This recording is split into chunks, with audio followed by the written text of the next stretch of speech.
Well, hello, I'm Jeff, and this video is coming to you from the Shed's new commercial kitchen. One of the things that we're starting to do is carry some choice meats, some buffalo meat today, and I thought we would start a series of videos just to give you a hand in preparing some of these cuts of meat. What we have here today is a 12-ounce ribeye. And we're going to take them, I've thawed this earlier today, and I'm going to take it out of the package. And one of the issues with cooking bison or buffalo that people will run into is that they'll complain that it's really dry. And in order to combat this, it is going to be a drier meat than beef because there's a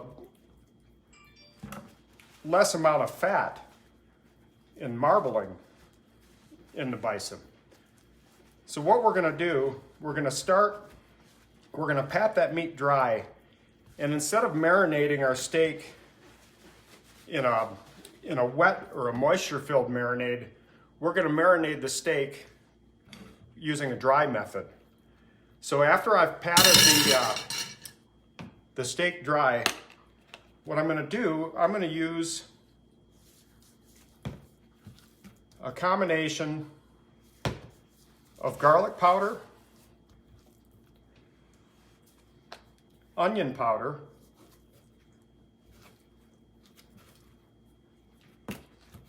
salt, and pepper.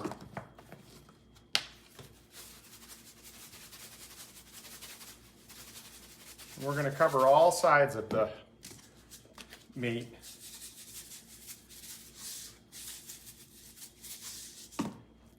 We're going to pat that dry and pat those seasonings into that meat. And then, believe it or not, we're going to set it up on a rack. And it's prepared now to sit in the refrigerator uncovered for at least 8 hours. So 8 hours from now, we'll come back and we're going to put this on the grill, and I'll show you how to lock that flavor and lock that moisture into that steak. So get ready. All right, so we're back with our buffalo ribeye. This 12-ounce wonder here, we marinated it and dry marinated it in the refrigerator overnight. And as you can see, there's no moisture on the outside of this ribeye. We put it on a rack so the air could get to it in the bottom. And this thing is all ready now. I've inserted a meat thermometer into the thickest part of the ribeye.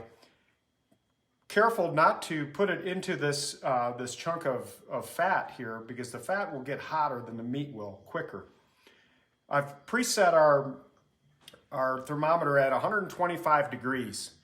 And that right there is just to kind of alarm me that we've at least reached a rare cooking temperature. Are you on?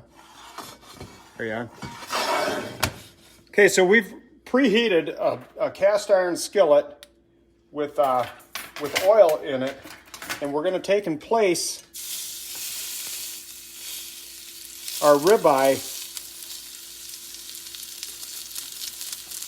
And what we're going to try to do right now is we're going to get a really good sear on both sides. Different than cooking beef, what we're going to do is we're going to cook it for short periods of time on each side.